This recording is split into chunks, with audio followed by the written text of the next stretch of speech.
వెంటనే అర్జునుడు కృష్ణుడి వంక తిరిగి అన్నాడు, గాంధీవన్ నీకు చేత కానప్పుడు ఎవరికైనా ఇవ్వకూడదా అని నన్ను ఎవరైనా అంటే వాళ్ళని చంపేస్తానని ప్రతిజ్ఞ చేశాను.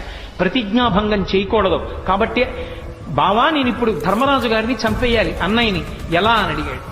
అడిగితే అయ్యో ఇప్పుడు ధర్మరాజు గారిని చంపేస్తే యుద్ధం ఎలాగయా, ఈ ప్రతిజ్ఞలు బాగున్నాయి, గాంధీవం ఎవరికన్నా ఇచ్చేయి అన్నవాడిని చంపేస్తానని ప్రతిజ్ఞ చేశావా? ధర్మరాజు అన్నాడా? అందుకని అన్నయ్యని చంపేస్తావా? ఇదెక్కడి ప్రతిజ్ఞ? చంపేయడంతో సమానం ఏమిటంటే ఏకవచన ప్రయోగం చేయడమే.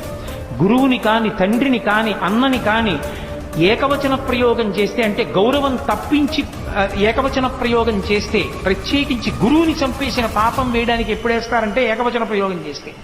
అందుకని ఏకవచన ప్రయోగం చేయి, నువ్వు అని మాట్లాడితే నువ్వు ధర్మరాజుని చంపేసినట్టే, అక్కడతో వదిలిపెట్టేసేయను.